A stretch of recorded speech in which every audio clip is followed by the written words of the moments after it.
Hola a todos. A continuación hablaremos de un grupo de paraclínicos muy importante en la práctica clínica que es el uroanálisis. Examen que a partir del análisis físico, químico y microscópico de la orina nos permite sacar muchas conclusiones acerca de diferentes alteraciones que se pueden presentar en el cuerpo humano. Recuerda que al final de la clase haremos algunas preguntas correlacionadas con lo que vimos y aprendimos para que puedas retroalimentar tu conocimiento. Vamos a ello. Entonces, ¿qué es el uroanálisis? El uroanálisis es una serie de exámenes que ordenamos en una muestra de orina y que nos van a permitir evaluar una variedad de trastornos médicos, desde la insuficiencia renal, las infecciones del tracto urinario, cálculos renales ureterales, malignidades geniturinarias, trastornos ácido-base, trastornos del volumen e inclusive rabdomiólisis. Entonces, cuando nosotros estamos hablando del uroanálisis, probablemente lo primero que tenemos que saber es cómo vamos a obtener esa muestra, cómo la vamos a recolectar. Entonces, la recolección de la muestra requiere los pasos que vemos en pantalla. Lo primero es que se debe lavar y limpiar el meato uretral después de extender los labios vulvares en el caso de las mujeres o retirar el prepucio del glande en el caso de los hombres. Debe orinarse una cantidad pequeña en la taza del inodoro y luego detenemos el flujo de la orina y lo que viene después sí es lo que vamos a depositar en el recipiente limpio o estéril. Es lo que llamamos la micción del chorro medio, ¿de acuerdo? Pero ojo con esto, debe evitarse realizar este examen cuando existan las siguientes situaciones. Ejercicio físico intenso en las 72 horas previas, especialmente porque las fibras musculares se lisan y liberan proteínas, liberan mioglobina, liberan creatinina, que puede sesgar la interpretación del uroanálisis cuando exista la persona esté dentro de sus ciclos menstruales o cuando tenga secreción genital leve, lo que puede contaminar los resultados del uroanálisis y con ello su interpretación. Cuando nosotros hablamos del uroanálisis, lo subdividimos en tres categorías especialmente, que son el análisis físico macroscópico, el análisis químico y el análisis microscópico. Entonces, el análisis físico macroscópico reúne estas tres características: el color, la turbidez y el olor, mientras que el análisis químico, que hace referencia a la tira reactiva, reúne las características de gravedad específica o también conocidas en los reportes de laboratorio como densidad, el pH, la glucosa, el grupo hemo de la hemoglobina, las proteínas, estos dos parámetros que son la leucocitoestearasa y los nitritos, que como veremos más adelante son muy importantes en el contexto de la infección de vías urinarias, las cetonas, las bilirrubinas y el urobilinógeno.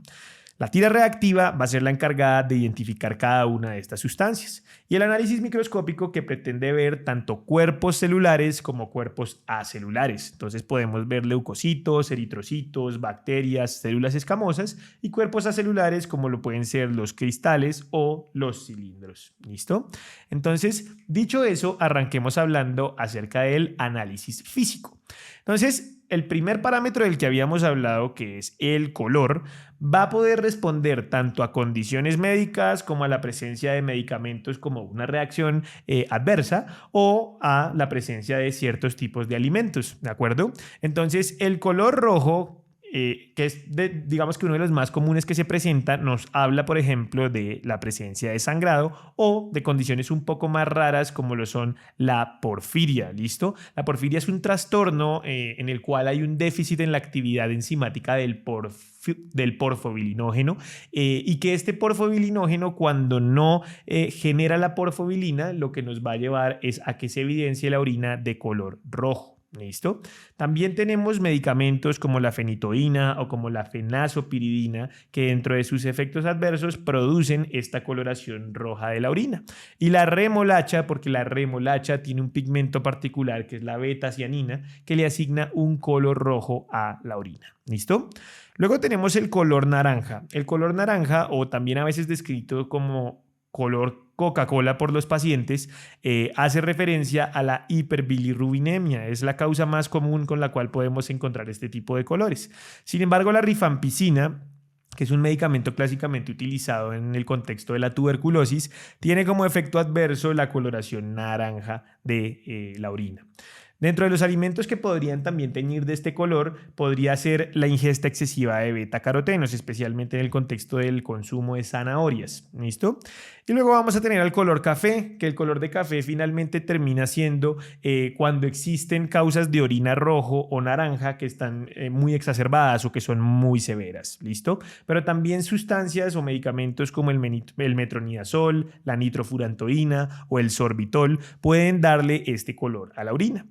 El color verde no es muy común, pero digamos que puede estar presente en las infecciones de vías urinarias que son generadas por la Pseudomonas aeruginosa, porque esta Pseudomonas aeruginosa libera un pigmento que es la piocianina, que lo que va a hacer es otorgar ese color verde a la orina. Medicamentos varios como el azul de metileno que al cruzarse con el amarillo que otorga la urobilina van a generar un color verdoso. El propofol, la mitriptilina, la prometacina, la metoclopramida y la indometacina han descrito como posible efecto adverso este color, y los espárragos, porque los espárragos también liberan un pigmento que otorga este color azulado que en combinación con el amarillo pues nos genera el color verde. Y finalmente tenemos el color blanco, que usualmente nos habla de la presencia de muchas grasas en la orina, que sería la quiluria, o de muchos grupos fosfato o de mucho calcio. ¿Listo? El propofol, que pues cuando uno lo ve en vida real es una sustancia muy lechosa, puede ser literalmente excretada a la orina de esta forma y también brindar este color blancuzco característico. Entonces ese sería el parámetro de color, ¿vale? Ahora, como podemos ver, pues esos serían los diferentes colores que podríamos evidenciar en la orina: rojo, amarillo, café, verde y blanco o blancuzco, que podría ser cuando ocurren las causas que dijimos.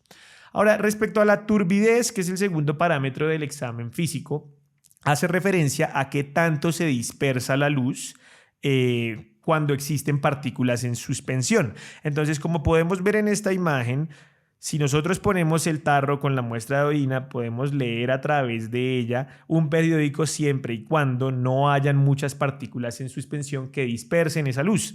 Pero si, por ejemplo, nosotros estamos frente a una muestra de orina que tiene muchas partículas en suspensión, pues no va a permitir que la luz atraviese y luego yo no voy a poder leer lo que está detrás. Eso es la turbidez.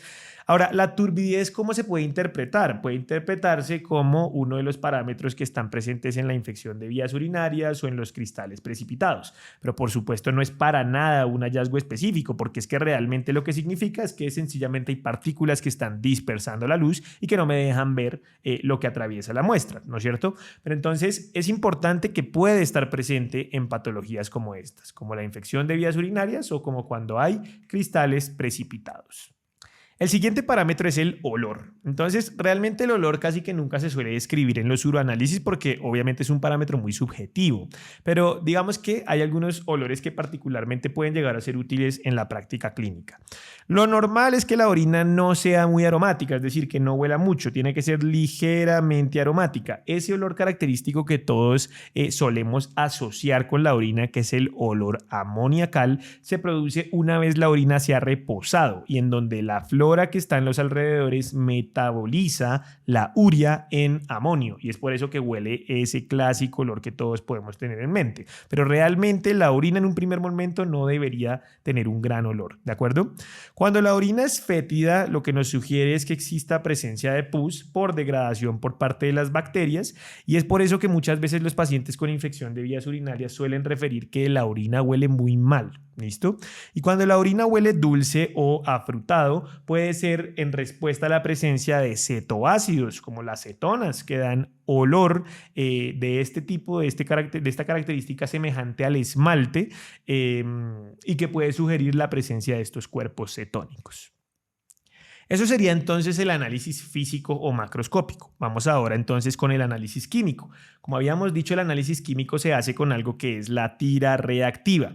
Y la tira reactiva no es más que una cinta de plástico o de papel que posee unas almohadillas, que son estas que estamos viendo en pantalla, y que esas almohadillas están impregnadas de sustancias químicas que reaccionan con los compuestos presentes en la orina, produciendo un color característico. Entonces, a continuación, vamos a ver un video en donde una bacterióloga está haciendo este proceso de la tira reactiva.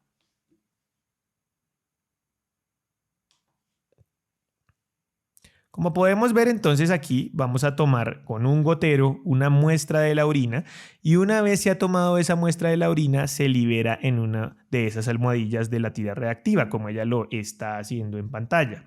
¿Listo? Ahora, una vez ella libera esa orina en esas almohadillas, lo que van a hacer esas almohadillas es cambiar de color. ¿De acuerdo? Entonces, una vez cambian de color, pues yo puedo hacer interpretaciones respecto a la tabla que vemos en pantalla. Entonces, ella lo que hace es tratar de comparar los colores que están cambiando en la tira reactiva para ver a cuál se parece. ¿De acuerdo? Entonces, aquí, por ejemplo, vemos cómo sería una tira reactiva normal, en donde si, por ejemplo, vemos este color naranja, ese color naranja va a indicar que tenemos un pH de 5, ¿de acuerdo?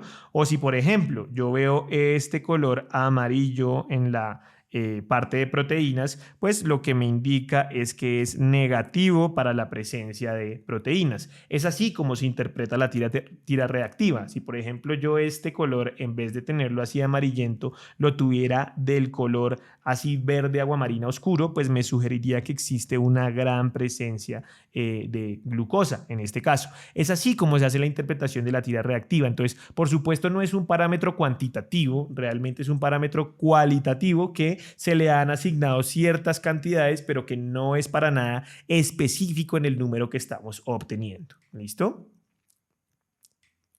Bien. El siguiente parámetro es la densidad, que también está descrita en la literatura como gravedad específica.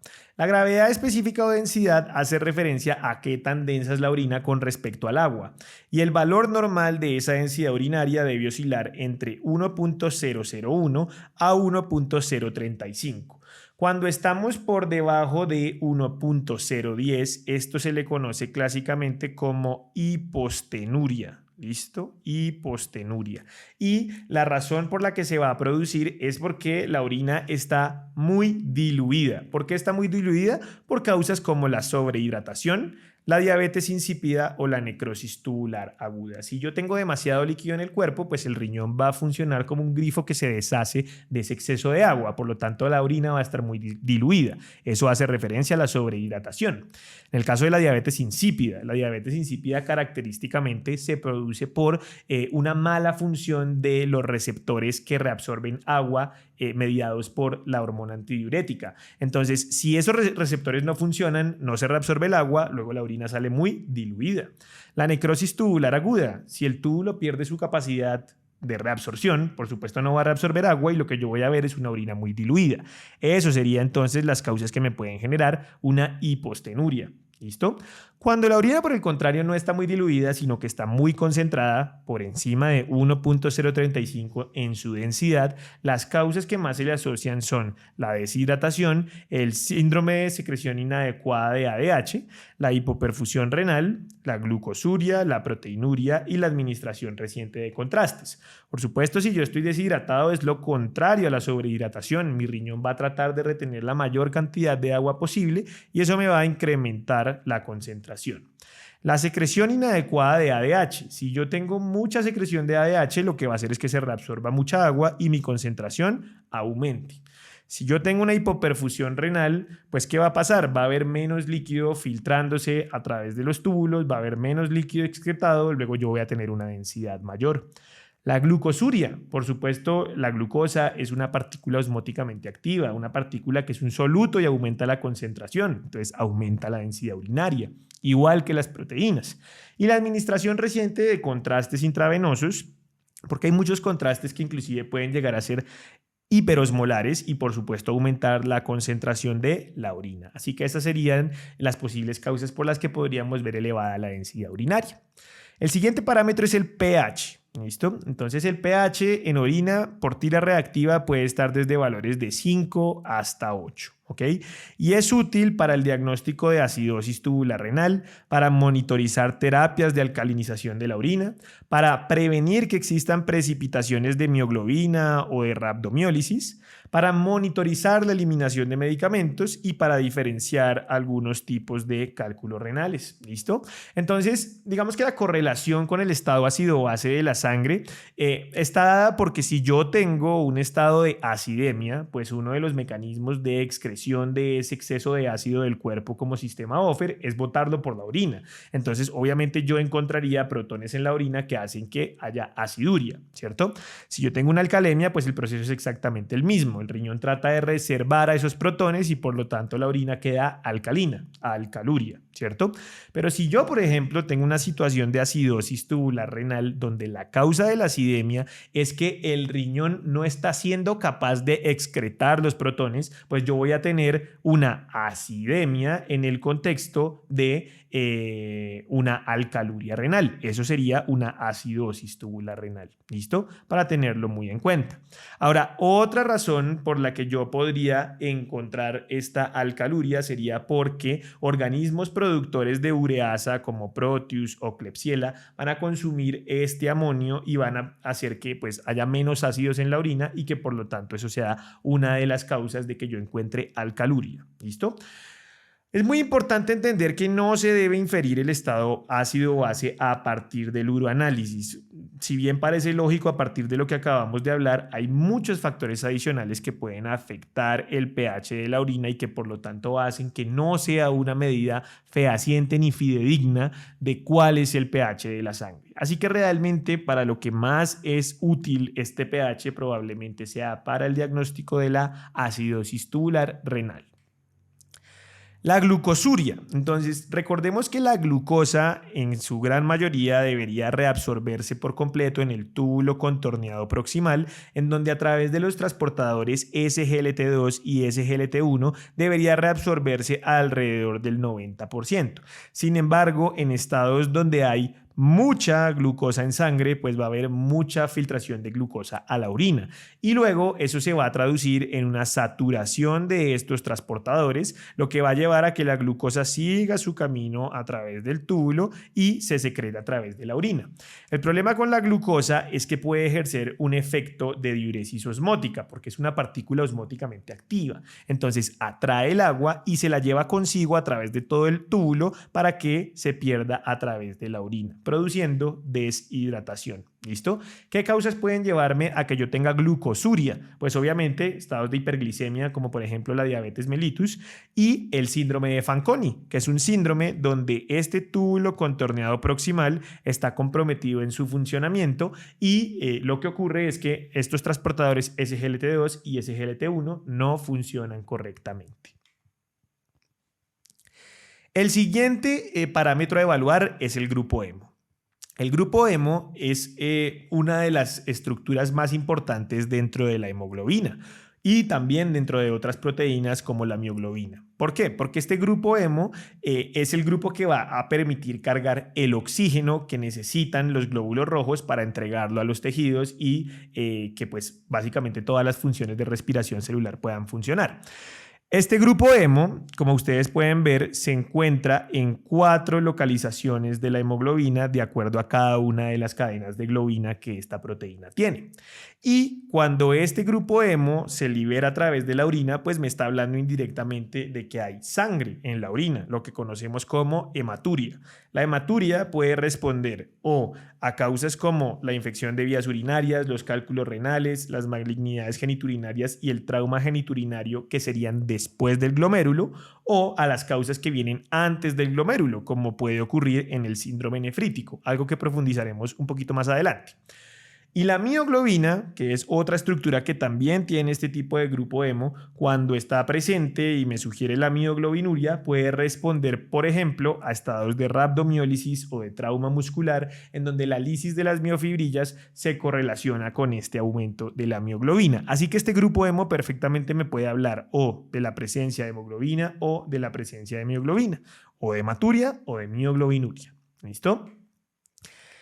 Lo siguiente son las proteínas. Entonces, la proteinuria que se mide en el uroanálisis es particularmente sensible para la albúmina. pero entonces me dejaría, por ejemplo, por fuera a proteínas de Tamm-Horsfall, o me dejaría, por ejemplo, por fuera a proteínas de rebosamiento, que es algo que hablamos un poco más en la clase de función renal, pero que definitivamente es muy importante porque la albúmina es la proteína que más se ve correlacionada con los con los estados de enfermedad renal.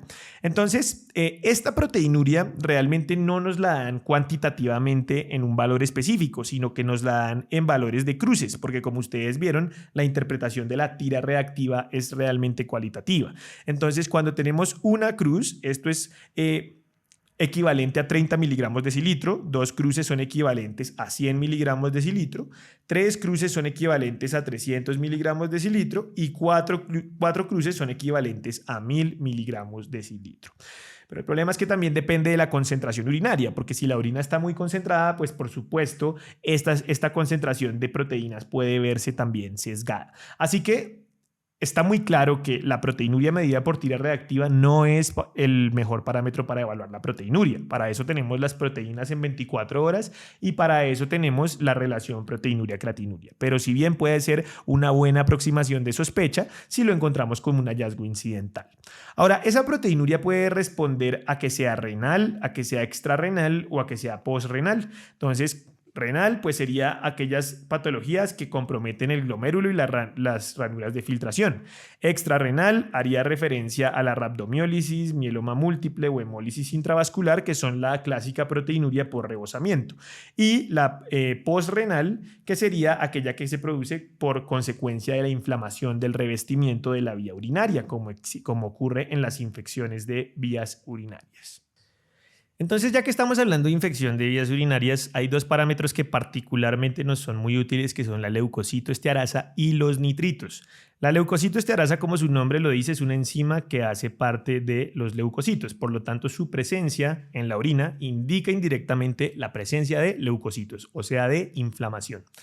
Mientras que los nitritos son el producto de la reducción de una sustancia que está en la orina normalmente, que son los nitratos. Lo que no es normal es que se reduzcan a nitritos. Eso quiere decir que si se están reduciendo a nitritos es por la presencia de alguien que lo está haciendo, que son las bacterias, pero no todo tipo de bacterias. La gran mayoría lo hacen, solo hay un grupo particularmente que no suele hacerlo, que son los enterococos. Por lo tanto, no necesariamente unos nitritos negativos me descartan la presencia de bacterias. Pero es cierto que si están positivos, definitivamente el combo entre nitritos y leucocitoestearasa sugieren fuertemente la presencia de bacterias. Ahora, es importante saber también que la presencia de bacterias no necesariamente implica infección de vías urinarias. Puede ser también perfectamente una colonización por una sonda vesical. Así que estas son las dos causas en las que veríamos positivas estas dos sustancias. Pero también, por ejemplo, cuando existe inflamación, ya sea por cualquier tipo, instrumentación de la vía urinaria, nefritis intersticiales, cistitis intersticiales, malignidades geniturinarias o inclusive inflamaciones intraabdominales cercanas a la vejiga, van a poder elevar a la leucocitoestearasa, pero no a los nitritos, porque claramente no hay nadie que los esté produciendo. ¿Bien? Entonces, como podemos ver en esta imagen, la sensibilidad y la especificidad de tener los leucocitos y los nitratos positivos aumenta muchísimo nuestra sospecha de infección de vías urinarias. El siguiente parámetro que vamos a estudiar son los cuerpos cetónicos. Entonces, los cuerpos cetónicos son tres: la acetona, el acetoacetato y el beta-hidroxibutirato. Realmente los que detecta la tira reactiva son la acetona y el acetoacetato. ¿Listo? Pero realmente en los estados de cetoacidosis, como por ejemplo la cetoacidosis diabética, la cetoacidosis alcohólica o la cetoacidosis por inanición, el que más se produce es el beta-hidroxibutirato, ¿de acuerdo? Ahora, si nosotros encontramos la presencia de acetoacetato o de acetona, eso nos indica que en algún momento hubo un proceso de cetoacidosis. ¿Por qué? Porque primero se produce ese beta-hidroxibutirato, pero posteriormente se metaboliza a este acetoacetato y hacia esta acetona. Por lo tanto, si yo los encuentro en la orina, puedo decir con certeza que en algún momento hubo beta-hidroxibutirato en sangre y que en algún momento hubo un proceso de cetoacidosis o que inclusive puede estar activo, ¿de acuerdo? Pero en la medida que ese proceso de cetoacidosis comience a resolverse, uno esperaría que inicialmente haya un aumento de estos cuerpos cetónicos de acetona y de acetoacetato cetoacetato y no necesariamente tiene que significar que la enfermedad está empeorando, inclusive puede significar es que se está resolviendo porque todo este incremento de cuerpos cetónicos de tipo beta-hidroxibutirato se está convirtiendo en acetoacetato y en acetona. Sin lugar a duda, sigue siendo un marcador muy útil para sospechar el proceso de cetoacidosis diabética en los pacientes en los que la clínica nos lo sugiere. Pero si nosotros quisiéramos utilizar un examen fidedigno para hacer ese diagnóstico, tendría que ser medir el beta-hidroxibutirato en sangre. Sin embargo, en lugares de bajos recursos, este es el examen que se utiliza para hacer un diagnóstico de cetoacidosis diabética. Es preciso también agregar que dietas cetogénicas estrictas, que no representan realmente una condición patológica, pueden positivizar estos cuerpos cetónicos. El siguiente parámetro del que vamos a hablar ahora es de las bilirrubinas y del urobilinógeno, pero para poder entender qué son estas bilirrubinas y urobilinógeno hay que recordar rápidamente el metabolismo de las bilirrubinas. Recordemos que en la degradación del glóbulo rojo, cuando este glóbulo rojo se lisa, se libera el grupo hemo que está unido a las globinas, o lo que conocemos como la hemoglobina, ¿no es cierto? Ese grupo hemo rápidamente va a ser degradado a algo que conocemos como la biliverdina y la biliverdina luego se va a convertir en la bilirrubina, pero que no está conjugada. Esa bilirrubina no conjugada va a ser llevada al hígado, lugar en el cual se va a conjugar, ¿de acuerdo? Y una vez se conjuga, es liberada a la luz intestinal. En la luz intestinal es convertida por las bacterias de la flora en urobilinógeno, ¿listo? Y ese urobilinógeno tiene dos opciones, o es reabsorbido al torrente sanguíneo o es excretado a través de las deposiciones y convertido en algo que se llama la estercobilina, que es lo que le da la coloración café a las heces. Mientras que el urobilinógeno que se reabsorbe es redirigido a través de la sangre a la orina y convertido en urobilina, que es lo que le da el color amarillo a la orina, ¿de acuerdo? Entonces, lo que nosotros podemos medir en orina es o al urobilinógeno o a la bilirrubina, ¿listo? Entonces ya vamos a interpretar cómo cada una de estas cosas se correlaciona con condiciones particulares. Entonces, si yo tengo una bilirrubina que está negativa, pero tengo un urobilinógeno que está muy positivo, lo que eso quiere decir muy probablemente es que hay un proceso de hemólisis. ¿Por qué? Porque es que si yo tengo hemólisis, lo que va a pasar es que se va a liberar mucho grupo hemo. Y si se libera mucho grupo hemo, pues se produce mucha bilirrubina no conjugada. Pero esa bilirrubina no conjugada va a seguir todo su camino hacia el intestino, va a convertirse en urobilinógeno, va a reabsorberse al torrente sanguíneo y se va a excretar en la orina como urobilinógeno, no como bilirrubina. Por lo tanto, si yo veo positivo urobilinógeno y negativo bilirrubina, me hace sospechar que hay un proceso de hemólisis. Ahora, si lo que yo tengo es bilirrubina positiva, pero urobilinógeno negativo, muy probablemente lo que hay es una obstrucción de la vía biliar. ¿Por qué? Porque si la vía biliar está obstruida, pues por supuesto la bilirrubina no va a poder llegar al intestino y no se va a convertir en urobilinógeno. Mientras que si esa bilirrubina se acumula por culpa de la obstrucción de la vía biliar en la sangre, pues va a ser excretada a través de la orina como bilirrubina y no como urobilinógeno. ¿Listo? Y si definitivamente yo tengo que ambas están positivas, pues realmente yo no puedo hacer interpretaciones reales de qué es lo que está pasando. Creeríamos que puede haber algún compromiso hepático que explique por qué hay elevación de ambas, pero no podríamos decir con certeza cuál, ¿de acuerdo? Sin embargo, hoy en día nosotros no utilizamos ninguno de estos parámetros para la interpretación de una hemólisis o de una obstrucción de vía biliar, pero es importante saber que pueden sugerirlo y que podría de pronto ser una pista orientadora cuando no tenemos clara la etiología en un paciente. ¿Listo? Eso sería entonces en cuanto al análisis químico o de la tira reactiva. Lo siguiente ahora sería el análisis microscópico. ¿Listo? El análisis microscópico, como su nombre lo indica, implica ver la muestra de orina al microscópico. Entonces, se prepara la muestra inicialmente centrifugando 10 mililitros durante 5 minutos y una vez se centrifuga, lo que me queda es un pedazo que es el sobrenadante y otro pedazo que es el pellet. Ese pellet se toma y se remueve el sobrenadante. Posteriormente, yo observo al microscopio sin necesidad de ninguna tinción, que es lo que logro observar. Entonces, el primer parámetro que vamos a observar al microscopio son los glóbulos rojos. Los glóbulos rojos, como podemos observar en la imagen, suelen verse como una llantica, así como estos que tenemos aquí. ¿cierto? Ahora, si yo veo más de 3 glóbulos rojos por campo de alto poder, eso me sugiere que hay presencia de hematuria.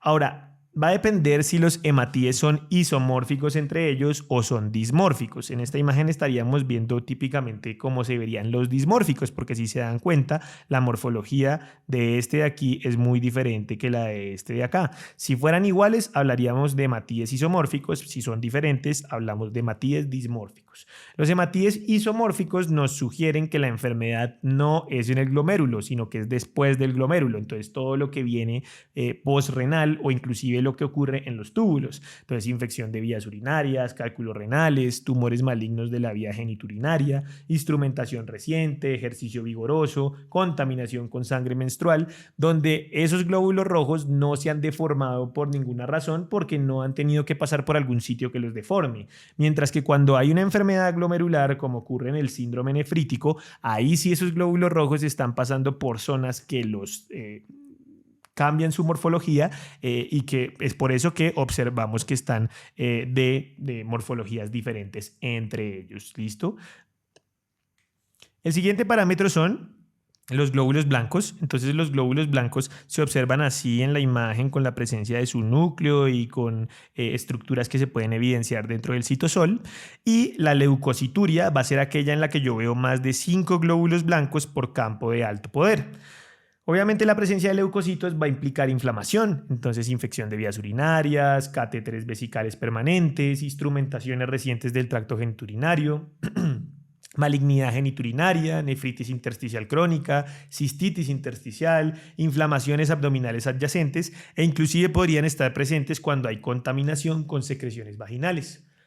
Bacterias es el siguiente parámetro que vamos a ver ahora. Usualmente suelen estar cerca a los leucocitos. Entonces, por ejemplo, aquí vemos una bacteria, aquí vemos a otra bacteria que están cercanas precisamente a esos leucocitos. La presencia de bacterias con el síndrome miccional es lo que nos hace pensar que hay una infección de vías urinarias. El síndrome miccional hace referencia a los síntomas de infección de vías urinarias: tenesmo, dolor suprapúbico, urgencia, disuria, polaquiuria. Eso es el síndrome miccional. Y si yo lo asocio a la presencia de nitritos, a la presencia de leucocitoesterasa, lo asocio a la presencia de leucocitos en el microscopio y a la presencia de bacterias, pues sin lugar a duda eso es una infección de vías urinarias. Pero si yo no tengo el síndrome miccional, pues muy probablemente eso es una bacteriuria asintomática. ¿Listo? Entonces son por bacterias que viven en la piel o en secreciones vaginales que pueden contaminar la muestra de orina, o inclusive a veces puede llegar a ser colonización, en donde la colonización es lo que tiene la presencia de esas bacterias ahí, pero que no necesariamente me tiene que estar generando una inflamación.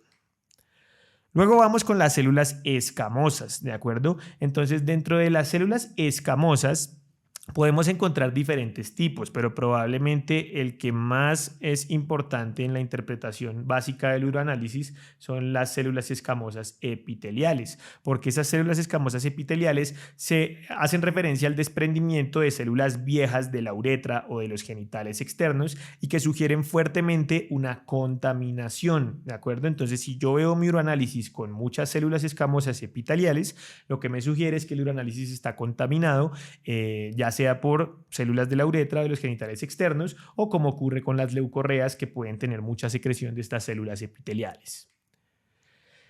Y ahora vamos con los cuerpos acelulares, como lo son los cristales, que esos cristales pueden ser agregados de diferentes sustancias, como lo pueden ser el ácido úrico, el fosfato de calcio, los cristales de triple fosfato como de fosfato de amonio y fosfato de magnesio, cristales de dihidrato de oxalato de calcio, de monohidrato de oxalato de calcio y de cisteína. Entonces, comencemos por los cristales de ácido úrico. Estos se suelen presentar particularmente frente a orinas ácidas en situaciones como el síndrome de lisis tumoral. El síndrome de lisis tumoral es una complicación de diferentes tumores, especialmente tumores no sólidos, en los cuales se lisan las células por culpa ya sea de una quimioterapia o porque es un tumor de alto recambio celular, y esa lisis de esas células tumorales, pues por supuesto va a liberar ácidos nucleicos que dentro de su degradación se convierten en ácido úrico. El ácido úrico se agrega y nos forma estos cristales con forma de balón de fútbol americano. ¿Listo? Ahora vamos con los cristales de fosfato de calcio. Realmente no sugieren enfermedad sistémica, pero pueden llegar a agregarse entre sí para formar cálculos renales. Lo hacen especialmente en orinas alcalinas y se ven así como si fuese una roseta, ¿de acuerdo? Esta es la estructura de estos cálculos. Los siguientes son los cristales de fosfato de amonio y magnesio. Están presentes especialmente en infecciones de vías urinarias por organismos que produzcan ureasas como Proteus o como Klebsiella y lo hacen en orinas alcalinas. Los cristales que forman suelen asemejarse a sobres de mensaje, entonces así es como los podemos ver. Los siguientes cristales son los de dihidrato de oxalato de calcio, son los que más se asocian a la formación de cálculos renales, pero no sugieren necesariamente una enfermedad sistémica. ¿Listo? Empeoran obviamente cuando existe hipercalciuria y se ven de esta forma como si fuese una cometa. ¿Listo? Los cristales de monohidrato de oxalato de calcio que se presentan en orina alcalina pueden ser normales, pero en personas que ingieren, por ejemplo, etilenglicol, que son a veces líquidos que pueden utilizarse cuando una persona está cometiendo alguna autoinjuria, van a ser este tipo de cristales que parecen una mancuerna, se pueden observar en la orina de esta manera. Y por último, los cristales de cisteína que se presentan particularmente en una enfermedad en la cual la cisteína no puede ser metabolizada y al no lograrse metabolizar es excretada en la orina formando estos cristales de característica hexamérica que pues responde a la cistinuria por una limitación en la degradación de este aminoácido. ¿Listo? Esos serían entonces los cristales que existen y cómo se correlacionan de acuerdo al pH de la orina. Luego vienen los cilindros, que los cilindros pueden ser acelulares o pueden ser celulares. Entonces los acelulares pueden responder a los cilindros hialinos, marrones oscuros, serios, grasos, pigmentados y granulosos, y los cilindros celulares pueden ser por eritrocitos, por leucocitos, por bacterias y por células epiteliales. Entonces, los cilindros hialinos están compuestos especialmente por proteínas de Tamm-Horsfall, que son las proteínas que hacen parte del revestimiento tubular. Si yo tengo mucha liberación de estas proteínas, pues estas se pueden agregar y formarme estos cilindros. ¿Cuándo ocurre eso? Ante la deshidratación o el ejercicio vigoroso. Los cilindros pigmentados se pigmentan por la adhesión de productos de degradación metabólica que tengan algún tipo de pigmento, como por ejemplo las bilirrubinas, o por ejemplo pigmentos que vienen de drogas, como la fenazopiridina, ¿de acuerdo? Todo eso puede generarme este tipo de cilindros. Bueno, luego vienen los cilindros grasos, que están formados por la ruptura de células epiteliales ricas en lípidos. Son patognomónicas del síndrome nefrótico, porque esas grasas se están filtrando por el aumento de esas ranuras de filtración. Y yo evidencio entonces cómo se agregan esas grasas, formándome estos clásicos cilindros. Luego tenemos a los cilindros serios, que no son específicos para ninguna enfermedad, pero se pueden asociar eventualmente con enfermedad renal severa de larga duración. Los cilindros marrones oscuros, o también conocidos en la literatura americana como muddy brown, son fuertemente sugestivos de necrosis tubular aguda. Estos cilindros muddy brown, así los pueden encontrar. Y pues su presencia hace necesario descartar que este trastorno esté presente. Los cilindros granulosos hacen referencia a la ruptura de cilindros celulares o de agregados proteicos, como puede ocurrir en la insuficiencia renal crónica o en el ejercicio vigoroso. Esos serían los cilindros acelulares. Ahora vamos con los cilindros celulares, donde encontramos los eritrocitarios, leucocitarios, bacterianos y de células epiteliales. Los eritrocitarios se van a presentar ante patologías que me generen hematuria.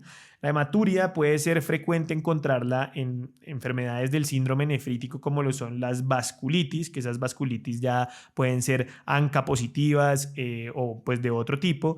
Podemos tener glomerulonefritis que respondan a la granulomatosis de Wegener, que eso es una de esas vasculitis, al lupus eritematoso sistémico, a la glomerulonefritis postestreptocócica, al síndrome de Goodpasteur, que todas ellas generan hematuria dismórfica.